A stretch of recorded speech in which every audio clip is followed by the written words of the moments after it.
Hello friends, welcome back to lecture Electric Potential part 6. Today we are going to discuss now again some important numerical problems. Now the first problem is, what is the work done in moving a 2 microcoulomb point charge from corner A to corner B of a sphere ABCD when 10 microcoulomb charge exists at the center of the sphere. बेटा problem की है, साढ़े कोल एक square है ABCD। इस square दे centre ते square ਦਾ centre ਉਹ ਹੈ ਜਿੱਥੇ ਬੇਟਾ ਇਹਦੇ ਦੋ ਡਾਇਗਨਲ ਆਪਸ ਵਿੱਚ ਕੱਟ ਕਰਦੇ ਆ। ਇਹਦੇ ਸਕੇਅਰ ਦੇ ਸੈਂਟਰ ਦੇ ਉੱਤੇ ਬੇਟਾ ਇੱਕ 10 ਮਾਈਕਰੋਕੂਲਮ ਚਾਰਜ ਪਿਆ। ਇਸ ਚਾਰਜ ਨੇ ਹਰੇਕ ਕਾਰਨਰ ਦੇ ਉੱਤੇ ਪੋਟੈਂਸ਼ੀਅਲ ਕ੍ਰੀਏਟ ਕਰਨਾ ਹੈ। ਨਾਓ ਸਾਡੇ ਕੋਲ ਇੱਕ ਚਾਰਜ ਹੋਰ ਹੈ 2 ਮਾਈਕਰੋਕੂਲਮ। ਉਸ ਚਾਰਜ ਨੂੰ ਅਸੀਂ ਕਾਰਨਰ A ਤੋਂ ਕਾਰਨਰ B ਤੇ ਖੜਨਾ ਹੈ। ਇੱਥੋਂ ਚਾਰਜ ਨੂੰ ਖੜਨਾ ਹੈ, ਇੱਥੇ ਚਾਰਜ ਹੈਗਾ ਸਾਡਾ 2 ਮਾਈਕਰੋਕੂਲਮ। ਇਸ ਚਾਰਜ ਨੂੰ A ਕਾਰਨਰ ਤੋਂ B ਕਾਰਨਰ ਤੇ ਲੈ ਕੇ ਜਾਣਾ ਹੈ ਤੇ ਕਿੰਨਾ ਸਾਨੂੰ ਬੇਟਾ ਵਰਕ ਕਰਨਾ ਪਏਗਾ। ਹਾਂਜੀ ਬੇਟਾ ਕਲੀਅਰ। ਵਰਕ ਤੇ ਬੇਟਾ ਤਾਂ ਹੀ ਹੁੰਦਾ ਹੈ ਜੇਕਰ ਇਹਨਾਂ ਦੋਨਾਂ ਪੁਆਇੰਟਾਂ ਦੇ ਵਿੱਚ ਪੋਟੈਂਸ਼ੀਅਲ ਦਾ ਡਿਫਰੈਂਸ ਹੋਵੇ, ਕਿਉਂਕਿ ਸਾਨੂੰ ਪਤਾ ਹੈ ਜਿਹੜਾ ਫਾਰਮੂਲਾ ਮੇਨ ਫਾਰਮੂਲਾ ਹੈ, ਅਸੀਂ ਗਏ ਹਾਂ A ਤੋਂ B, VB minus VA, work done is equal to ਮਤਲਬ potential difference is equal to work done in taking a charge from A to B। ਇਹ ਫਾਰਮੂਲਾ ਬੇਟਾ ਆਪਾਂ ਨੂੰ ਪਤਾ। ਇਹ ਵਰਕ ਡਨ ਬੇਟਾ ਤਾਂ ਨਿਕਲੇਗਾ ਜੇਕਰ ਪੋਟੈਂਸ਼ੀਅਲ ਸਾਨੂੰ B ਤੇ ਪਤਾ ਲੱਗ ਜੇ ਤੇ ਪੋਟੈਂਸ਼ੀਅਲ ਸਾਨੂੰ A ਦਾ ਪਤਾ ਲੱਗ ਜੇ। ਇਹਦਾ ਮਤਲਬ ਵਰਕ ਡਨ ਨਿਕਾਲਣ ਤੋਂ ਪਹਿਲਾਂ ਇਹਨਾਂ ਦੋਨਾਂ ਪੁਆਇੰਟਾਂ ਤੇ ਪੋਟੈਂਸ਼ੀਅਲ ਨਿਕਾਲਦੇ ਹਾਂ। ਬੇਟਾ ਜਿਹੜੀ ਪ੍ਰੋਪਰਟੀ ਸਕੇਅਰ ਦੀ ਪ੍ਰੋਪਰਟੀ ਹੈ ਕਿ ਜਿਹੜਾ ਸਕੇਅਰ ਦਾ ਸੈਂਟਰ ਹੁੰਦਾ ਹੈ ਉਹਦਾ ਜਿਹੜਾ ਡਿਸਟੈਂਸ ਹੈ ਚਾਰੋਂ ਕਾਰਨਰ ਤੋਂ ਸੇਮ ਹੁੰਦਾ ਹੈ।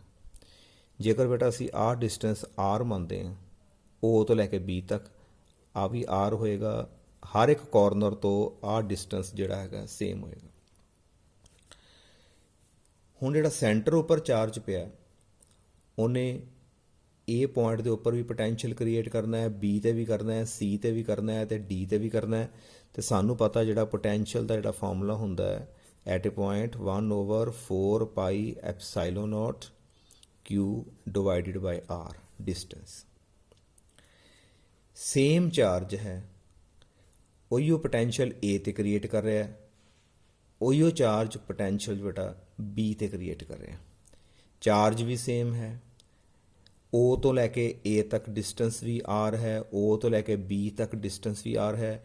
ਇਹਦਾ ਮਤਲਬ ਕੀ ਹੋਇਆ, ਇਹਨਾਂ ਦੋਨਾਂ ਪੁਆਇੰਟਾਂ ਦੇ ਉੱਪਰ ਜਿਹੜਾ ਪੋਟੈਂਸ਼ੀਅਲ ਹੈ ਉਹ ਬਿਲਕੁਲ ਸੇਮ ਹੋਏਗਾ, VA equal to VP। Similarly D ਤੇ C ਤੇ ਵੀ ਉਹਨਾਂ ਹੋਏਗਾ। ਕਹਿਣ ਦਾ ਮਤਲਬ ਹੈ ਕਿ ਚਾਰੋਂ ਕਾਰਨਰ ਦੇ ਉੱਤੇ ਜਿਹੜਾ 10 ਮਾਈਕਰੋਕੂਲਮ ਜਿਹੜਾ ਚਾਰਜ ਹੈ ਉਹਦਾ ਪੋਟੈਂਸ਼ੀਅਲ ਸਾਰੇ ਪਾਸੇ ਸੇਮ ਹੋਏਗਾ। ਬੇਟਾ ਜੇ VA ਇਕੁਅਲ ਟੂ VB ਹੈ, ਇਹਨੂੰ ਉੱਧਰ ਲੈ ਜਾਂਦੇ ਹਾਂ, ਇਹਦਾ ਮਤਲਬ VB ਮਾਈਨਸ ਤੁਹਾਡਾ VA ਕਿਹਦੇ ਕੋਲ ਆ ਜਾਏਗਾ 0। ਇਹਦਾ ਮਤਲਬ ਇਹਨਾਂ ਦੋਨਾਂ ਦੇ ਉੱਤੇ ਪੋਟੈਂਸ਼ੀਅਲ ਸੇਮ ਹੈ ਤੇ ਡਿਫਰੈਂਸ ਸਾਡਾ ਕਿੰਨਾ ਹੋ ਗਿਆ 0। ਜੇ ਆਹ ਚੀਜ਼ ਬੇਟਾ 0 ਹੋ ਗਈ ਤੇ ਇਹਦਾ ਮਤਲਬ WAB ਓਵਰ Q0 0। ਦਿਸ ਇੰਪਲਾਈ ਜਿਹੜਾ ਵਰਕ ਡਨ ਹੈ A ਤੋਂ B ਸਾਡੇ ਕੋਲ ਆ ਜਾਏਗਾ 0।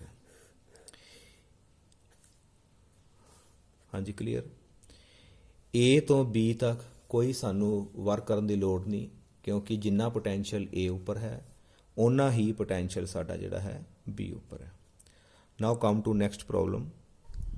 ਨਾਓ in the second problem, 100 joule of work must be done to move a charge of 4 coulomb from a place where potential is minus 10 volt to another place where potential is capital V.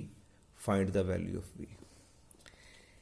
ਬੇਟਾ ਇਸ problem ਦੇ ਵਿੱਚ ਸਾਨੂੰ 4 coulomb ਜਿਹੜਾ charge ਹੈ ਉਹਨੂੰ ਅਸੀਂ ਲੈ ਕੇ ਜਾਣਾ ਹੈ, ਉਸ ਜਗ੍ਹਾ ਤੋਂ ਲੈ ਕੇ ਜਾਣਾ ਜਿੱਥੇ ਪੋਟੈਂਸ਼ੀਅਲ -10 ਵੋਲਟ ਹੈ। ਲੈ ਕੇ ਕਿਹੜੇ ਪੁਆਇੰਟ ਤੇ ਜਾਣਾ ਹੈ? ਜਿੱਥੇ ਪੋਟੈਂਸ਼ੀਅਲ ਸਾਡਾ 20 ਹੈ ਤੇ ਸਾਨੂੰ ਬੇਟਾ 100 ਜਾਊਲ ਵਰਕ ਕਰਨਾ ਪੈ ਰਿਹਾ।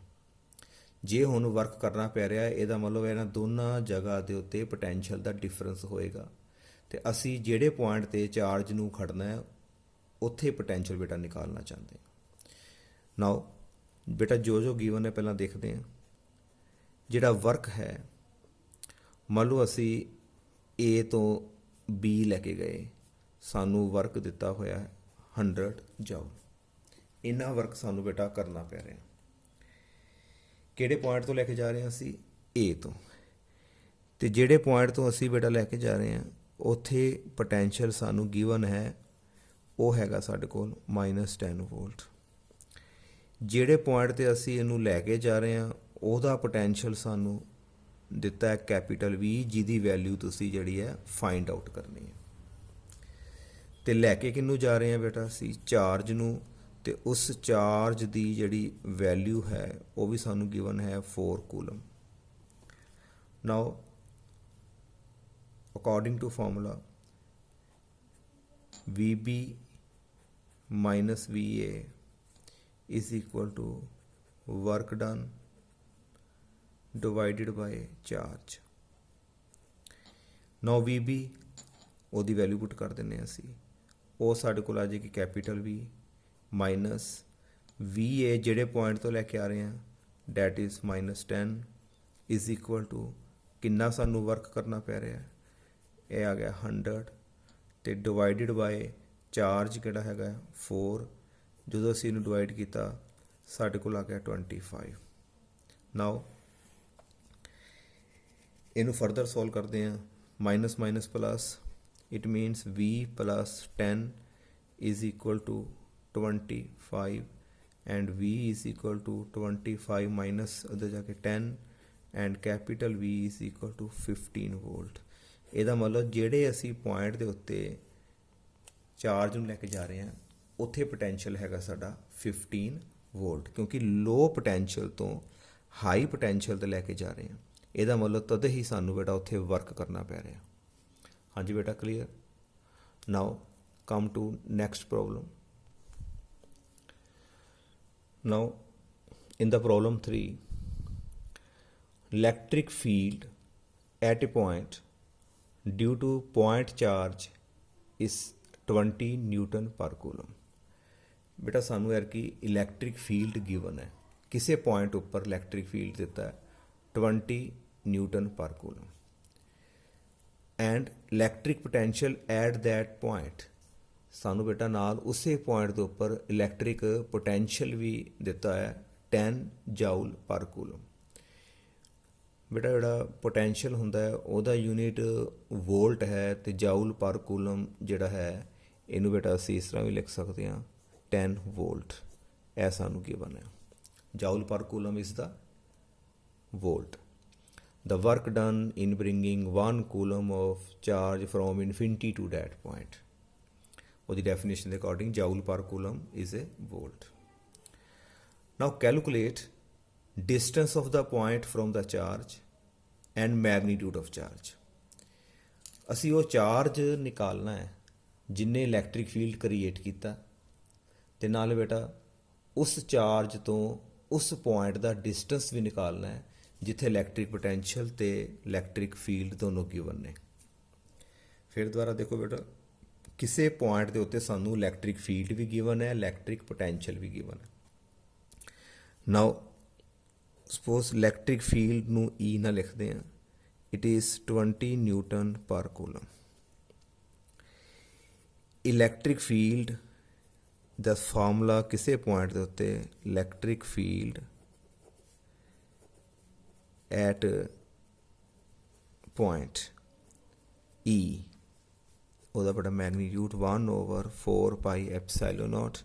ਇਲੈਕਟ੍ਰਿਕ ਫੀਲਡ ਬੇਟਾ ਕਿਸ ਤਰ੍ਹਾਂ ਵੇਰੀ ਕਰਦਾ ਹੈ, inversely proportional to square of distance. ਇਹ ਪਿੱਛੇ ਬੇਟਾ ਅਸੀਂ ਜਿਹੜਾ ਇਲੈਕਟ੍ਰਿਕ ਫੀਲਡ ਚੈਪਟਰ ਪੜ੍ਹਿਆ ਉਹਦੇ ਵਿੱਚ formula electric field at a point. Now potential भी बेटा उसे पॉइंट के ऊपर गिवन है, it is 10 volt. Potential at that point is 10 volt. Now potential eight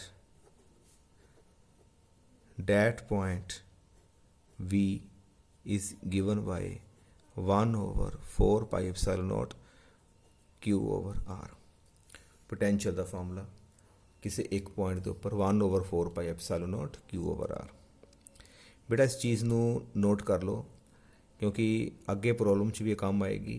electric field जिहड़ा वेरी करता है inversely to square of distance, तो पोटेंशियल जिहड़ा है it varies as inversely to the distance. वो बेटा आर स्केयर दे इनवर्सली है, सिंपल आर दे है। नाउ इन्हां दी वैल्यू बेटा इत्थे पुट कर दिंदे आ ते इन्हां दी वैल्यू भी असीं पुट कर दिंदे आ। ई दी जगह ते आ गया बेटा 20 equal to 9 × 10⁻⁹ 1/4 pi epsilon naught की value multiply by Q divided by R square. असी चार्ज भी निकालना है तो यह डिस्टेंस भी निकालना है चार्ज का उस पॉइंट तक। This is equation number 1। Now second ये पोटेंशियल की वैल्यू पुट कर देने, that is 10 is equal to 9 × 10⁻⁹ multiply Q divided by R square. This is the second one. Now dividing हुण असी बेटा सॉरी इत्थे आर स्केयर नहीं, इत्थे आर आ जाएगा पोटेंशियल। असी की करते हैं सैकेंड इक्वेशन नू फस्ट नाल डिवाइड कर देंगे। Divide second with first. ऊपर बेटा असी सैकेंड रखांगे 10 डिवाइडेड बाई 20।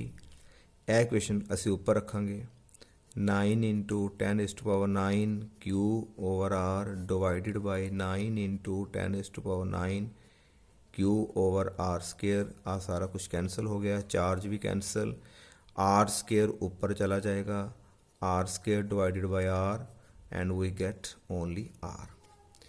तो इधरों यह कैंसल होने तो बाद 1/2। यदा मतलब साढ़े कोल R की जी वैल्यू आ गई 1/2 metre. we can write it as a 0.5 metre. ਇਹਦਾ मतलब 0.5 मीटर ਤੇ ਜਾ ਕੇ ਚਾਰਜ ਤੋਂ ਉੱਥੇ ਜਿੰਨਾ ਇਲੈਕਟ੍ਰਿਕ ਫੀਲਡ ਹੋਏਗਾ ਉਹਨਾਂ ਹੀ ਉਸ ਪੁਆਇੰਟ ਦੇ ਉੱਪਰ ਇਲੈਕਟ੍ਰਿਕ ਪੋਟੈਂਸ਼ੀਅਲ ਹੋਏਗਾ। ਹੁਣ ਅਸੀਂ ਬੇਟਾ ਚਾਰਜ ਦੀ ਵੈਲਿਊ ਵੀ ਨਿਕਾਲਣੀ ਹੈ।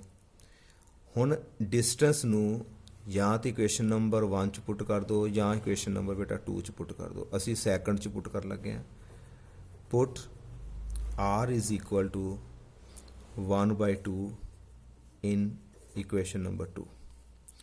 साढ़े को आ जाएगा 10 is equal to 9 × 10⁻⁹ into Q divided by 1/2।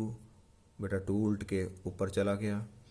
यह साढ़े को आ गया 10 ऊपर जो जाएगा 9 नाल मल्टीप्लाई हो गया, 9 × 2 = 18 मल्टीप्लाई बाय 10⁻⁹ Q। असी Q निकालना विचों तो Q की जी साड़ी वैल्यू है वो साड़ी आएगी 10 डिवाइडेड बाय 18 × 10⁻⁹। पावर नू असी उपर ले जाने, यह बन जाएगी उपर जाके 10⁻⁻⁹ ते नाल बेटा असी मल्टीप्लाई करांगे, तुहाडे कोल आ गया 10/18। Now it is equal to जे बेटा इनू असी फरदर जिहड़ा इनू सॉल्व करते हैं वी गेट बेटा कैलकुलेशन करने तो बाद 5.56 × 10⁻⁶ साढ़े कोल आ जाएगा -10। That will be the value of charge. Here is 9, ऊपर जाके बेटा -9।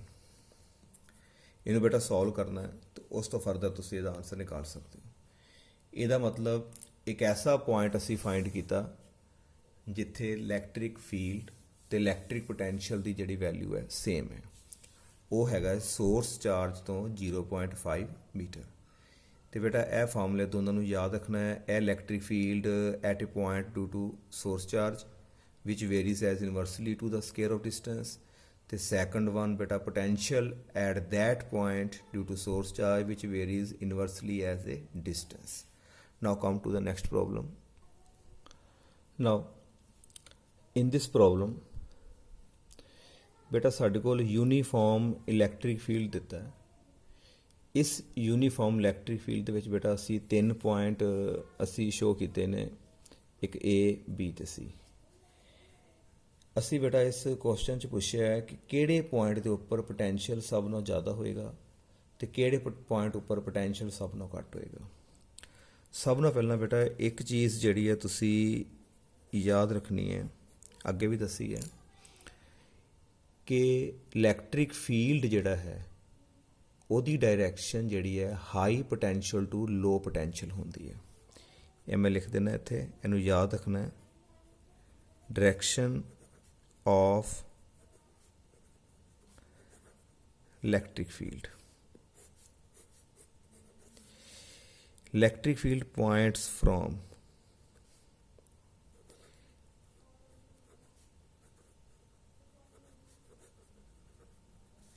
High potential to low potential region. Electric field हमेशा बेटा हाई पोटेंशियल तो लो पोटेंशियल वाले पासे होंदा है। जे इलैक्ट्रिक फील्ड तुहानूं मैं शो किया बेटा इस डायरैक्शन च जा रहा इलैक्ट्रिक फील्ड, ਇਹਦਾ मतलब होया कि इस साइड के उत्ते हाई पोटैंशियल होएगा तो इस साइड के उत्ते लो पोटैंशियल होएगा। हाँ जी, क्लीयर हो गया तुहानूं। नाउ ये तीनों पॉइंटों में बेटा जो ध्यान नाल देखिए, बी पॉइंट जिहड़ा है यह हाई पोटैंशियल एंड वाले पासे है। ਇਹਦਾ मतलब सब नालों ज़्यादा पोटैंशियल साडे कोल होएगा बी पॉइंट के उत्ते।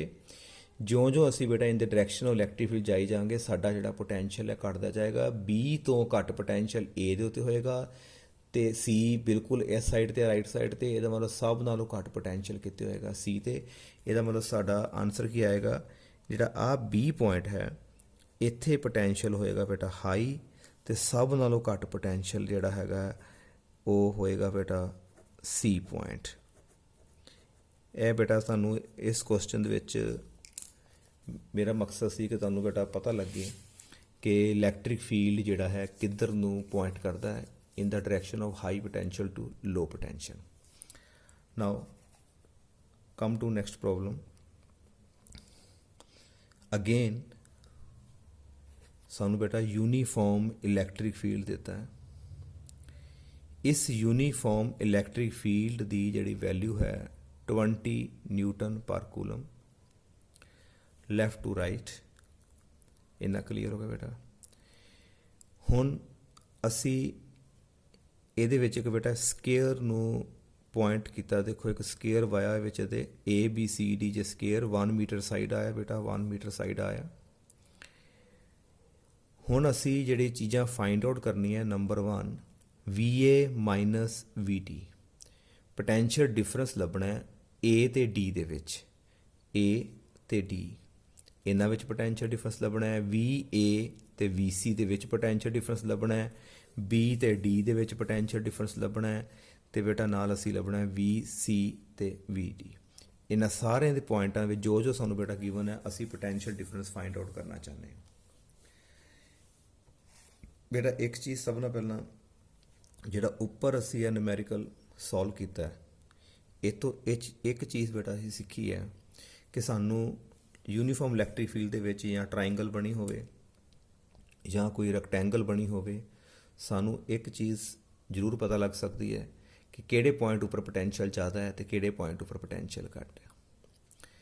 ਹੁਣ ਅਸੀਂ ਜੇ ਗੱਲ ਕਰੀਏ A ਤੇ D, ਜਿੰਨਾ ਪੋਟੈਂਸ਼ੀਅਲ ਸਾਡਾ A ਤੇ ਹੋਏਗਾ ਓਨਾ ਹੀ ਪੋਟੈਂਸ਼ੀਅਲ ਸਾਡਾ D ਤੇ ਹੋਏਗਾ, ਕਿਉਂਕਿ ਬੇਟਾ ਇਹ ਬਿਲਕੁਲ ਇਹ ਸੇਮ ਵਰਟੀਕਲ ਲਾਈਨ ਦੇ ਉੱਪਰ ਹੈ। ਕਿਉਂਕਿ ਇੱਧਰਲੇ ਪਾਸੇ ਹਾਈ ਪੋਟੈਂਸ਼ੀਅਲ ਹੈ, ਇੱਧਰ ਲੋ ਪੋਟੈਂਸ਼ੀਅਲ ਹੈ। ਇਹਨਾਂ ਦਾ ਜਿਹੜਾ ਡਿਸਟੈਂਸ ਹੈ ਆਪਸ ਵਿੱਚ ਕੋਈ ਜਿਹੜਾ ਹੋਰੀਜੈਂਟਲ ਦੇ ਡਿਸਟੈਂਸ ਦਾ ਫਰਕ ਨਹੀਂ ਹੈ। ਜਿੰਨਾ ਪੋਟੈਂਸ਼ੀਅਲ A ਤੇ ਆ ਓਨਾ ਹੀ D ਤੇ, ਜਿੰਨਾ B ਤੇ ਹੋਏਗਾ ਓਨਾ ਹੀ ਪੋਟੈਂਸ਼ੀਅਲ ਸਾਡਾ ਹੋਏਗਾ C ਤੇ। ਪਰ A ਤੇ B ਨੂੰ ਅਸੀਂ ਕੰਪੇਅਰ ਕਰੀਏ, A ਦਾ ਪੋਟੈਂਸ਼ੀਅਲ ਜਿਹੜਾ ਹੈ B ਨਾਲੋਂ ਜ਼ਿਆਦਾ ਹੋਏਗਾ। ਸਿਮਿਲਰਲੀ A ਦਾ ਤੇ C ਨੂੰ ਕੰਪੇਅਰ ਕਰੀਏ, A ਦਾ ਪੋਟੈਂਸ਼ੀਅਲ C ਨਾਲੋਂ ਵੀ ਜ਼ਿਆਦਾ ਹੋਏਗਾ, D ਦਾ ਪੋਟੈਂਸ਼ੀਅਲ ਵੀ C ਨਾਲੋਂ ਜ਼ਿਆਦਾ ਹੋਏਗਾ ਤੇ D ਦਾ ਪੋਟੈਂਸ਼ੀਅਲ B ਨਾਲੋਂ ਵੀ ਜ਼ਿਆਦਾ ਹੋਏਗਾ। ਕਿਉਂਕਿ ਜੇ ਇਲੈਕਟ੍ਰਿਕ ਫੀਲਡ ਇੱਧਰ ਆ ਰਿਹਾ, ਇੱਧਰਲੇ ਪਾਸੇ ਆਏਗਾ ਸਾਡਾ ਹਾਈ ਪੋਟੈਂਸ਼ੀਅਲ, ਤੇ ਜੇ ਇੱਧਰ ਨੂੰ ਇਲੈਕਟ੍ਰਿਕ ਫੀਲਡ ਜਾ ਰਿਹਾ ਇੱਧਰ ਹੋਏਗਾ ਬੇਟਾ ਸਾਡਾ ਲੋ ਪੋਟੈਂਸ਼ੀਅਲ ਰੀਜਨ ਹੈ। ਇਹ ਬੇਟਾ ਸਾਨੂੰ ਕਲੀਅਰ ਹੈ। ਸਭ ਨਾਲੋਂ ਪਹਿਲਾਂ ਬੇਟਾ ਇਹ ਕੈਲਕੂਲੇਟ ਕਰਨ ਤੋਂ ਪਹਿਲਾਂ ਇਹਨਾਂ ਦੇ ਸਾਈਨ ਦੇਖਦੇ ਹਾਂ। VA ਮਾਈਨਸ VD, VA ਤੇ VD ਵਿੱਚ ਕਿੰਨਾ ਫਰਕ ਹੋਏਗਾ ਬੇਟਾ? VA ਤੇ VD ਇਹਨਾਂ ਦੇ ਪੋਟੈਂਸ਼ੀਅਲ ਵਿੱਚ ਕੋਈ ਫਰਕ ਨਹੀਂ। ਵੈਸੇ ਵੀ ਬੇਟਾ ਇਹ ਜਿਹੜੀ ਲਾਈਨ ਹੈ ਬਿਲਕੁਲ ਇਲੈਕਟ੍ਰਿਕ ਫੀਲਡ ਦੇ ਪਰਪੈਂਡੀਕੂਲਰ ਹੈ। ਇਲੈਕਟ੍ਰਿਕ ਫੀਲਡ ਦੇ ਬਿਲਕੁਲ ਪਰਪੈਂਡੀਕੂਲਰ ਜਿਹੜਾ ਸਾਡਾ ਜਿਹੜਾ ਪੋਟੈਂਸ਼ੀਅਲ ਜਿਹੜਾ ਹੁੰਦਾ ਹੈ ਚੇਂਜ ਨਹੀਂ ਹੁੰਦਾ। ਕਿਉਂਕਿ ਬੇਟਾ ਅਸੀਂ ਇੱਕ ਫਾਰਮੂਲਾ ਪੜ੍ਹਿਆ ਕਿ VA minus VD potential difference between 2 point is negative of line integral dot ਬੇਟਾ ਇਹ ਪੜ੍ਹਿਆ ਸੀ ਫਾਰਮੂਲਾ VA minus VD। ਹੁਣ E ਇਲੈਕਟ੍ਰਿਕ ਫੀਲਡ ਤੇ DL ਬੇਟਾ ਆ ਲੈਂਥ ਹੋ ਗਈ A ਤੋਂ D, ਇਹ ਆਪਸ ਵਿੱਚ ਜਿਹੜੇ ਨੇ ਪਰਪੈਂਡੀਕੂਲਰ ਨੇ। ਜੇ ਪਰਪੈਂਡੀਕੂਲਰ ਹੈ ਤਾਂ ਬੇਟਾ ਅਸੀਂ ਜਿਹਨੂੰ ਡਾਟ ਹਟਾਉਂਦੇ ਹਾਂ ਤੇ ਸਾਡੇ ਕੋਲ ਜਿਹੜਾ ਹੈਗਾ EDL ਸਾਡੇ ਕੋਲ cos ਆਏਗਾ ਤੇ ਨਾਲ ਪਰਪੈਂਡੀਕੂਲਰ ਕਰਕੇ 90 ਤੇ cos 90 ਦੀ ਜਿਹੜੀ ਵੈਲਿਊ ਹੁੰਦੀ ਬੇਟਾ 0। ਇਹਦਾ ਮਤਲਬ ਹੈ ਸਾਰਾ ਕੀ ਹੋ ਗਿਆ 0। ਇਹਦਾ ਮਤਲਬ VA ਮਾਈਨਸ VD 0 ਹੋਣ ਕਰਕੇ ਤੇ VA ਦੀ ਵੈਲਿਊ ਜਿਹੜੀ ਹੈ ਉਹ ਬਿਲਕੁਲ ਸਾਡੀ VD ਦੇ ਇਕੁਅਲ ਆਏਗੀ। ਜਿੰਨਾ ਪੋਟੈਂਸ਼ੀਅਲ A ਤੇ ਓਨਾ ਹੀ ਪੋਟੈਂਸ਼ੀਅਲ ਜਿਹੜਾ ਆਏਗਾ ਸਾਡਾ D ਤੇ ਆਏਗਾ, ਬਿਕੋਜ਼ ਇਲੈਕਟ੍ਰਿਕ ਫੀਲਡ ਦੇ ਪਰਪੈਂਡੀਕੂਲਰ ਅਸੀਂ ਜਾ ਕੇ ਦੇਖਣਾ ਚਾਹੀਏ ਤੇ ਸਾਡੇ ਪੋਟੈਂਸ਼ੀਅਲ ਵਿੱਚ ਕੋਈ ਵੀ ਚੇਂਜ ਨਹੀਂ ਆਉਂਦੀ। ਜਿੰਨਾ ਮਰਜ਼ੀ ਬੇਟਾ ਇੱਥੇ ਫਾਈਂਡ ਕਰ ਲਓ, ਹਰ ਜਗ੍ਹਾ ਤੇ ਪੋਟੈਂਸ਼ੀਅਲ ਸੇਮ ਹੋਏਗਾ। ਸਿਮਿਲਰਲੀ B ਦਾ ਤੇ C ਦਾ ਪੋਟੈਂਸ਼ੀਅਲ ਵੀ ਸੇਮ ਹੋਏਗਾ। ਜੇ ਅਸੀਂ VA ਤੇ VC ਮਾਈਨਸ VC ਇਹਦਾ ਸਾਈਨ ਦੇਖਣਾ ਚਾਹੀਏ ਤੇ ਤੁਸੀਂ ਆਨਸਰ ਦੇ ਸਕਦੇ ਹੋ ਕਿ VA ਮਾਈਨਸ VC ਦਾ ਸਾਈਨ ਕਿਸ ਤਰ੍ਹਾਂ ਦਾ ਆਏਗਾ। ਹੁਣ ਸੋਚੋ ਪਹਿਲਾਂ ਕਿ A ਤੇ ਪੋਟੈਂਸ਼ੀਅਲ ਜ਼ਿਆਦਾ ਕਿ C ਤੇ। A ਜਿਹੜਾ ਪੁਆਇੰਟ ਹੈ ਹਾਈ ਪੋਟੈਂਸ਼ੀਅਲ ਐਂਡ ਦੇ ਨੀਅਰ ਹੈ, ਇੱਥੇ ਪੋਟੈਂਸ਼ੀਅਲ ਜ਼ਿਆਦਾ ਹੈ। ਵਿੱਚੋਂ ਅਸੀਂ ਮਾਈਨਸ ਕਰ ਰਹੇ ਹਾਂ VC ਦਾ, ਇੱਥੇ ਪੋਟੈਂਸ਼ੀਅਲ ਘੱਟ ਹੈ। ਇਹਦਾ ਮਤਲਬ ਜਦੋਂ ਇਹਦਾ ਆਨਸਰ ਕੱਢਾਂਗੇ ਇਹਦਾ ਜਿਹੜਾ ਸਾਈਨ ਆਏਗਾ ਪੋਜ਼ੀਟਿਵ ਆਏਗਾ। ਇਹ ਪੋਟੈਂਸ਼ੀਅਲ ਡਿਫਰੈਂਸ ਪੋਜ਼ੀਟਿਵ। ਨਾਓ VB ਮਾਈਨਸ VD,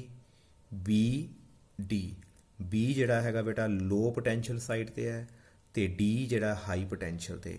ਇੱਥੇ ਪੋਟੈਂਸ਼ੀਅਲ ਘੱਟ ਹੈ, ਇੱਧਰ ਜ਼ਿਆਦਾ ਹੈ। ਇਹਦਾ ਮਤਲਬ ਇਹਦਾ ਜਿਹੜਾ ਆਨਸਰ ਜਿਹੜਾ ਆਏਗਾ ਪੋਟੈਂਸ਼ੀਅਲ ਡਿਫਰੈਂਸ ਦਾ ਸਾਈਨ ਜਿਹੜਾ ਆਏਗਾ ਉਹ ਤੁਹਾਡੇ ਕੋਲ ਆਏਗਾ negative. Now the last one ਬੇਟਾ ਇਹਨੂੰ ਚੰਗੀ ਤਰ੍ਹਾਂ ਸੋਚੋ।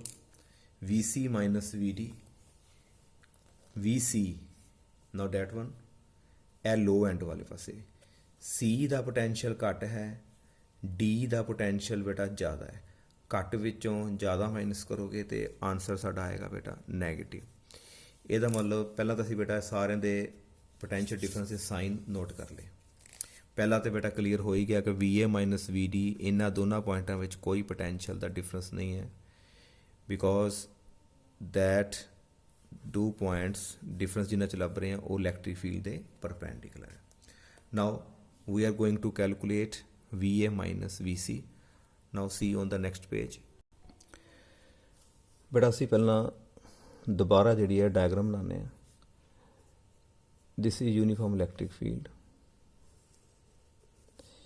ਇਸ ਇਲੈਕਟ੍ਰਿਕ ਫੀਲਡ ਦੇ ਅੰਦਰ ਬੇਟਾ ਆਹ ਸੀਗਾ ਤੁਹਾਡਾ ਸਕੇਅਰ। ਸਕੇਅਰ ਦੇ ਵਿੱਚ ਜਿਹੜੇ ਪੁਆਇੰਟ ਮਾਰਕ ਕੀਤੇ ਸੀ A B C ਤੇ D। ਸਕੇਅਰ ਦੀ ਬੇਟਾ ਜਿਹੜੇ ਸਾਈਡ ਹੈ 1 ਮੀਟਰ ਹੈ 1 metre. Now we want to calculate VA minus VC। ਬੇਟਾ ਆਹ ਕੈਲਕੂਲੇਟ ਕਰਨਾ ਹੈ VA ਮਾਈਨਸ VC।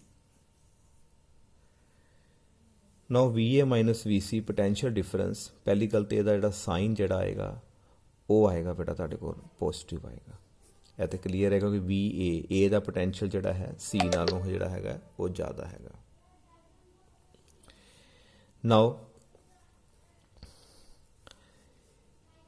ਬੇਟਾ A ਤੋਂ ਲੈ ਕੇ C ਤੱਕ ਪਹਿਲਾਂ ਅਸੀਂ ਇੱਕ ਲਾਈਨ ਡਰਾ ਕਰਦੇ ਹਾਂ। ਪਹਿਲਾਂ ਬੇਟਾ AC ਜਿਹੜਾ ਹੈ ਡਿਸਟੈਂਸ ਫਾਈਂਡ ਕਰਦੇ ਹਾਂ। ਆਹ ਤੁਹਾਡੇ ਕੋਲ ਬੇਟਾ 1 ਮੀਟਰ ਹੈ, ਆਹ ਵੀ 1 ਮੀਟਰ ਹੈ। ਇੱਥੇ ਬੇਟਾ ਜਿਹੜਾ ਪਾਈਥਾਗੋਰਸ ਥਿਊਰਮ ਲਗਾਈਏ ਤੇ ਸਾਡੇ ਕੋਲ ਜਿਹੜਾ ਹੈ AC ਦੀ ਜਿਹੜੀ ਵੈਲਿਊ ਆਏਗੀ ਬੇਸ ਦਾ square plus perpendicular square under root, ਸਾਡੇ ਕੋਲ ਆ ਜਾਏਗਾ ਬੇਟਾ ਇਹ 2 ਅੰਡਰ ਰੂਟ ਆ ਜਾਏਗੀ। AC ਦੀ ਬੇਟਾ ਵੈਲਿਊ ਕੱਢ ਲਈ। ਸਕੇਅਰ ਜਿਹੜਾ ਹੈ ਤੇ ਡਾਇਗਨਲ ਬੇਟਾ ਬਰਾਬਰ ਦੇ ਡਿਵਾਈਡ ਕਰੇਗਾ। ਆ ਵੀ ਐਂਗਲ 45 ਹੋਏਗਾ ਬੇਟਾ ਤੇ ਆ ਥੱਲੇ ਵਾਲਾ ਵੀ ਐਂਗਲ 45। ਨਾਓ ਇਲੈਕਟ੍ਰਿਕ ਫੀਲਡ ਤੇ ਇਹ ਜਿਹੜਾ ਡਿਸਟੈਂਸ ਹੈ ਇਹਨਾਂ 'ਚ ਬੇਟਾ ਐਂਗਲ ਜਿਹੜਾ ਆ ਗਿਆ 45। ਇੱਧਰ ਇਲੈਕਟ੍ਰਿਕ ਫੀਲਡ ਤੇ ਆਹ ਡਿਸਟੈਂਸ ਐਂਗਲ 45 ਹੈ। ਸਾਡੇ ਕੋਲ ਫਾਰਮੂਲਾ ਹੁੰਦਾ ਹੈ E, ਲਾਈਨ ਟੈਗਲ ਦੇ ਵਿੱਚ ਦੇਖੀਏ E ਨਾਲ ਬੇਟਾ ਆਹ ਡਿਸਟੈਂਸ ਆ ਜਾਏਗਾ AC ਨਾਲ ਬੇਟਾ cos 45। Now that is equal to E the value ਸਾਨੂੰ ਨੂਮੈਰੀਕਲ 'ਚ ਗਿਵਨ ਹੈ। A ਦੀ ਵੈਲਿਊ ਬੇਟਾ ਤੁਹਾਨੂੰ ਦਿੱਤੀ ਸੀ 20 ਨਿਊਟਨ ਪਰ ਕੂਲਮ, ਇਹ 20 ਆ ਗਿਆ ਬੇਟਾ। ਜਿਹੜਾ AC ਹੈ ਉਹ ਤੁਹਾਡੇ ਕੋਲ ਆ ਜਾਏਗਾ √2 ਤੇ cos ਜਿਹੜਾ 45 ਹੈ ਉਹ ਵੀ ਬੇਟਾ 1/2 cancel, it will be 20 volt. ਬੇਟਾ ਇਹਨਾਂ 'ਚ ਡਿਫਰੈਂਸ ਆਏਗਾ 20 ਵੋਲਟ। ਬੇਟਾ ਤੁਸੀਂ ਸੋਚਦੇ ਹੋ ਗਿਆ ਫਾਰਮੂਲਾ ਕਿਹੜਾ ਲਗਾਤਾ। ਬੇਟਾ ਲਾਈਨ ਇੰਟੈਗਰਲ ਦਾ ਫਾਰਮੂਲਾ ਹੀ ਹੈ, ਸੇਮ ਫਾਰਮੂਲਾ ਹੈ E.dl ਵੈਕਟਰ।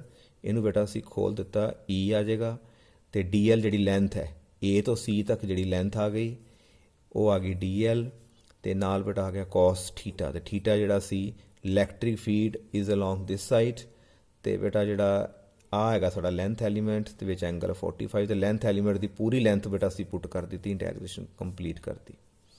ਇਹ ਸਾਡੇ ਕੋਲ ਆ ਗਿਆ ਬੇਟਾ 20 ਵੋਲਟ। ਨਾਓ ਇਸ ਤੋਂ ਬਾਅਦ ਬੇਟਾ ਅਸੀਂ VB ਮਾਈਨਸ VD ਵੀ ਨਿਕਾਲਣਾ ਸੀ। VB ਮਾਈਨਸ VD ਬੇਟਾ ਸੇਮ VB ਮਾਈਨਸ VD ਐਰਕੀ ਬੇਟਾ ਆਹ ਡਿਸਟੈਂਸ ਨਿਕਾਲਣਾ ਪਏਗਾ।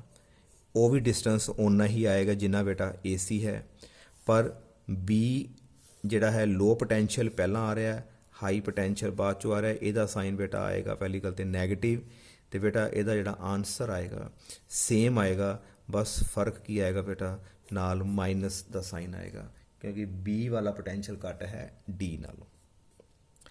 ਤੇ ਲਾਸਟ ਜਿਹੜਾ ਬੇਟਾ ਸਾਡਾ ਰਹਿ ਗਿਆ ਇੱਕ ਹੋਰ ਹੈ VC ਮਾਈਨਸ VD। ਬੇਟਾ ਇਹ ਬਹੁਤ ਸਿੰਪਲ ਹੈ, ਇਹਨੂੰ ਕਿਸ ਤਰ੍ਹਾਂ ਨਿਕਾਲਾਂਗੇ C ਮਾਈਨਸ VD ਬੇਟਾ ਆਨਸਰ ਤੇ ਬੇਟਾ ਇਹਦਾ ਵੀ ਨੈਗੇਟਿਵ ਹੀ ਆਏਗਾ ਕਿਉਂਕਿ C ਵਾਲਾ ਲੋ ਪੋਟੈਂਸ਼ੀਅਲ ਸਾਈਡ ਹੈ, D ਵਾਲਾ ਜਿਹੜਾ ਹੈਗਾ ਹਾਈ ਪੋਟੈਂਸ਼ੀਅਲ ਸਾਈਡ ਹੈ। ਪਿੱਛੇ ਲਿਖਿਆ ਸੀ ਮੈਂ ਬੇਟਾ ਪੇਜ ਤੇ ਹਾਈ, ਇਸ ਸਾਈਡ ਤੇ ਜਿਹੜਾ ਹੈਗਾ ਸਾਡੇ ਕੋਲ ਲੋ ਪੋਟੈਂਸ਼ੀਅਲ ਹੈ। ਨਾਓ ਆਨਸਰ ਤੇ ਬੇਟਾ ਨੈਗੇਟਿਵ ਆਏਗਾ, ਪਰ ਫਾਰਮੂਲਾ ਬੇਟਾ ਕਿਹੜਾ ਲਗਾਓਗੇ ਇਲੈਕਟ੍ਰਿਕ ਫੀਲਡ ਇੱਧਰ ਨੂੰ 80 ਜਿਹੜਾ ਹੈ ਬੇਟਾ C ਤੇ D ਆਹ ਡਿਸਟੈਂਸ ਹੈ ਸਾਡਾ ਬੇਟਾ ਸੇਮ ਹੀ ਹੈ। ਅਸੀਂ ਪਹਿਲਾਂ ਬਾਹਰ ਬੇਟਾ ਮਾਈਨਸ ਲਗਾ ਦਿੱਤਾ, ਸਾਡੇ ਕੋਲ ਆ ਗਿਆ E ਤੇ ਉਸ ਤੋਂ ਬਾਅਦ ਸਾਡੀ ਜਿਹੜੀ ਲੈਂਥ ਹੈ ਟੋਟਲ ਜਿਹੜਾ ਡਿਸਟੈਂਸ ਹੀ ਸਾਨੂੰ ਦਿੱਤਾ ਹੈ ਬੇਟਾ ਸਾਨੂੰ ਜਿਹੜਾ ਹੈਗਾ DC ਡਿਸਟੈਂਸ ਹੋ ਗਿਆ ਤੇ cos ਅਸੀਂ 0 ਲਗਾ ਲਿਆ, ਮਾਈਨਸ ਇੱਥੇ ਆ ਗਿਆ ਬੇਟਾ ਤੁਹਾਡੇ ਕੋਲ 20 multiply by 1 and we get 20 volt. ਇੱਥੇ ਵੀ ਤੁਹਾਡਾ ਬੇਟਾ ਪੋਟੈਂਸ਼ੀਅਲ ਜਿਹੜਾ ਆਏਗਾ -20 ਵੋਲਟ ਆਏਗਾ। ਹਾਂਜੀ ਬੇਟਾ ਕਲੀਅਰ। ਨਾਓ ਲਾਸਟ ਜਿਹੜੀ ਪ੍ਰੋਬਲਮ ਬੇਟਾ ਅਸੀਂ ਜਿਹੜੀ ਹੁਣ ਡਿਸਕਸ ਕਰਨ ਜਾ ਰਹੇ ਹਾਂ, ਇਸ ਪ੍ਰੋਬਲਮ ਦੇ ਵਿੱਚ ਬੇਟਾ ਧਿਆਨ ਨਾਲ ਦੇਖੋ, ਇੱਕ ਗ੍ਰਾਫ ਦਿੱਤਾ ਹੈ। ਇਹ ਗ੍ਰਾਫ ਇਲੈਕਟ੍ਰਿਕ ਫੀਲਡ ਤੇ ਡਿਸਟੈਂਸ ਦੇ ਵਿੱਚ ਹੈ ਕਿ ਇਲੈਕਟ੍ਰਿਕ ਫੀਲਡ ਜਿਹੜਾ ਹੈ ਬੇਟਾ ਡਿਸਟੈਂਸ ਨਾਲ ਕਿਸ ਤਰ੍ਹਾਂ ਵੇਰੀ ਕਰਦਾ ਹੈ। ਜਾਂ ਇਲੈਕਟ੍ਰਿਕ ਫੀਲਡ ਦਾ ਹੈ ਬੇਟਾ ਦੋ ਗ੍ਰਾਫ ਨੇ, ਇੱਕ A ਤੇ ਇੱਕ B। ਇੱਕ ਗ੍ਰਾਫ ਵਿੱਚੋਂ ਇਲੈਕਟ੍ਰਿਕ ਫੀਲਡ ਦਾ ਹੈ ਤੇ ਬੇਟਾ ਇੱਕ ਗ੍ਰਾਫ ਜਿਹੜਾ ਹੈ ਪੋਟੈਂਸ਼ੀਅਲ ਦਾ ਹੈ। ਦੋਨੋਂ ਹੀ ਜਿਹੜੇ ਬੇਟਾ ਡਿਸਟੈਂਸ ਦੇ ਅਕੋਰਡਿੰਗ ਵੇਰੀ ਕਰਦੇ ਆ। ਇਸ ਕੁਐਸਚਨ ਵਿੱਚ ਬੇਟਾ ਪੁੱਛਿਆ ਗਿਆ ਹੈ ਕਿ ਕਿਹੜਾ ਗ੍ਰਾਫ ਜਿਹੜਾ ਹੈ ਉਹ ਇਲੈਕਟ੍ਰਿਕ ਫੀਲਡ ਦਾ ਹੈ ਤੇ ਕਿਹੜਾ ਗ੍ਰਾਫ ਬੇਟਾ ਜਿਹੜਾ ਹੈ ਉਹ ਇਲੈਕਟ੍ਰਿਕ ਪੋਟੈਂਸ਼ੀਅਲ ਦਾ ਹੈ। ਬੇਟਾ ਅਸੀਂ ਜਿਹੜੀ ਪਿੱਛੇ ਪ੍ਰੋਬਲਮ ਹੱਲ ਕੀਤੀ ਸੀ ਬੇਟਾ ਉਹਦੇ ਵਿੱਚ ਅਸੀਂ ਪੜ੍ਹਿਆ ਸੀ ਕਿ ਜਿਹੜਾ ਇਲੈਕਟ੍ਰਿਕ ਫੀਲਡ ਹੈ ਉਹ ਬੇਟਾ inversely proportional to R square vary ਕਰਦਾ ਹੈ ਤੇ ਬੇਟਾ ਜਿਹੜਾ ਪੋਟੈਂਸ਼ੀਅਲ ਹੈ ਇਨਵਰਸਲੀ ਪ੍ਰਪੋਰਸ਼ਨਲ ਟੂ ਆਰ ਹੈ। ਹਾਂਜੀ ਬੇਟਾ ਕਲੀਅਰ। ਜਿਉਂ ਬੇਟਾ ਡਿਸਟੈਂਸ ਵੱਧਦਾ ਜਾਏਗਾ ਪੋਟੈਂਸ਼ੀਅਲ ਘਟਦਾ ਜਾਏਗਾ। ਇੱਧਰ ਦੇਖੋ, ਇੱਧਰ ਨੂੰ ਡਿਸਟੈਂਸ ਵੱਧ ਰਿਹਾ ਤੇ ਬੇਟਾ ਨਾਲ ਜਿਹੜਾ ਹੈ ਜਿਹੜਾ ਮਰਜ਼ੀ ਗ੍ਰਾਫ ਦੇਖੋ, ਜਿਉਂ ਡਿਸਟੈਂਸ ਵੱਧ ਰਿਹਾ ਬੇਟਾ ਪੋਟੈਂਸ਼ੀਅਲ ਜਿਹੜਾ ਹੈ ਉਹ ਘਟਦਾ ਪਿਆ, ਜਾਂ ਜਿਉਂ ਡਿਸਟੈਂਸ ਵੱਧਦਾ ਪਿਆ ਤੇ ਇਲੈਕਟ੍ਰਿਕ ਫੀਲਡ ਵੀ ਬੇਟਾ ਘਟਦਾ ਪਿਆ। ਪਰ ਬੇਟਾ ਪੁੱਛਿਆ ਗਿਆ ਹੈ ਕਿ ਇਹਦੇ ਵਿੱਚੋਂ ਕਿਹੜਾ ਗ੍ਰਾਫ ਇਲੈਕਟ੍ਰਿਕ ਫੀਲਡ ਦਾ ਹੈ ਤੇ ਕਿਹੜਾ ਗ੍ਰਾਫ ਇਲੈਕਟ੍ਰਿਕ ਪੋਟੈਂਸ਼ੀਅਲ ਦਾ ਹੈ। ਬੇਟਾ ਜਿਹੜਾ ਧਿਆਨ ਨਾਲ ਦੇਖੀਏ, ਪੋਟੈਂਸ਼ੀਅਲ ਡਿਸਟੈਂਸ ਦੇ ਅਕੋਰਡਿੰਗ ਹੀ ਡਿਕਰੀਜ਼ ਹੋ ਰਿਹਾ ਹੈ, ਪਰ electric field square of distance ਦੇ ਅਕੋਰਡਿੰਗ ਜਿਹੜਾ ਬੇਟਾ ਫਾਲ ਕਰਦਾ ਹੈ। ਇਲੈਕਟ੍ਰਿਕ ਫੀਲਡ ਜਿਹੜਾ ਹੈ ਥੱਲੇ ਸਕੇਅਰ ਹੋਣ ਕਰਕੇ ਇਹਦੀ ਜਿਹੜੀ ਵੈਲਿਊ ਹੈ ਛੇਤੀ ਫਾਲ ਕਰੇਗੀ। ਇਲੈਕਟ੍ਰਿਕ ਫੀਲਡ ਬੇਟਾ ਡਿਸਟੈਂਸ ਦੇ ਨਾਲ ਇੱਕਦਮ ਫਾਲ ਕਰਦਾ ਹੈ ਕਿਉਂਕਿ ਇਨਵਰਸਲੀ ਪ੍ਰੋਪੋਰਸ਼ਨਲ ਟੂ ਸਕੇਅਰ। ਤੇ ਜਿਹੜਾ ਪੋਟੈਂਸ਼ੀਅਲ ਬੇਟਾ ਉਹ ਫਾਲ ਤੇ ਕਰਦਾ ਹੈ ਲੇਕਿਨ ਇਲੈਕਟ੍ਰਿਕ ਫੀਲਡ ਦੇ ਮੁਕਾਬਲੇ ਘੱਟ। ਜੇ ਅਸੀਂ ਧਿਆਨ ਨਾਲ ਦੇਖੀਏ, A ਗ੍ਰਾਫ ਬੇਟਾ ਇਸ ਤਰ੍ਹਾਂ ਜਾ ਰਿਹਾ, B ਗ੍ਰਾਫ ਬੇਟਾ ਦੇਖੋ ਧਿਆਨ ਨਾਲ ਇੱਕਦਮ ਜਿਹੜਾ ਹੈ ਇਸ ਪੁਆਇੰਟ ਤੋਂ ਬਾਅਦ ਇੱਕਦਮ ਫਾਲ ਕਰ ਗਿਆ। ਇਹਦਾ ਮਤਲਬ ਜਿਹੜਾ B ਪੁਆਇੰਟ ਵਾਲਾ ਜਿਹੜਾ ਗ੍ਰਾਫ ਹੈ ਇਹ ਸ਼ੋ ਕਰਦਾ ਹੈ ਕਿ ਡਿਸਟੈਂਸ ਇੱਕਦਮ ਵਧਣ ਦੇ ਨਾਲ ਇਹਦੀ ਵੈਲਿਊ ਦੇਖੋ ਘਟ ਗਈ। ਇਹਦਾ ਮਤਲਬ B graph will be for electric field because it is inversely proportional to square। ਤੇ ਬੇਟਾ ਜਿਹੜਾ A ਗ੍ਰਾਫ ਹੈ that will be for potential। ਉਹ ਬੇਟਾ ਫਾਲ ਕਰ ਰਿਹਾ ਲੇਕਿਨ ਇੰਨੀ ਛੇਤੀ ਫਾਲ ਨਹੀਂ ਕਰ ਰਿਹਾ ਤੇ ਇਲੈਕਟ੍ਰਿਕ ਫੀਲਡ ਬੇਟਾ ਇੱਕਦਮ ਜਿਹੜਾ ਹੈਗਾ ਉਹ ਫਾਲ ਕਰ ਜਾਂਦਾ ਹੈ। ਤੇ ਰਸਤੇ 'ਚ ਬੇਟਾ ਆਹ ਪੁਆਇੰਟ ਹੈ ਜਿੱਥੇ ਪਿੱਛੇ ਹੀ ਬੇਟਾ ਕੁਐਸਚਨ ਵੀ ਪੜ੍ਹਿਆ ਸੀ ਕਿ ਜਿੱਥੇ ਇੱਕ ਐਸਾ ਪੁਆਇੰਟ ਲੱਭੋ ਸੋਰਸ ਚਾਰਜ ਤੋਂ ਜਿੱਥੇ ਇਲੈਕਟ੍ਰਿਕ ਫੀਲਡ ਤੇ ਇਲੈਕਟ੍ਰਿਕ ਪੋਟੈਂਸ਼ੀਅਲ ਦੀ ਵੈਲਿਊ ਬੇਟਾ ਬਿਲਕੁਲ ਸੇਮ ਹੁੰਦੀ ਹੈ। ਹਾਂਜੀ ਬੇਟਾ ਕਲੀਅਰ। ਇਸ ਤੋਂ ਬਾਅਦ ਬੇਟਾ ਜਿਹੜੇ ਅਗਲਾ ਜਿਹੜਾ ਟੌਪਿਕ ਹੋਏਗਾ ਉਹ ਬੇਟਾ ਅਸੀਂ ਹੁਣ ਜਿਹੜਾ ਨੈਕਸਟ ਜਿਹੜਾ ਲੈਕਚਰ ਵਿੱਚ ਡਿਸਕਸ ਕਰਾਂਗੇ। ਥੈਂਕ ਯੂ ਬੇਟਾ।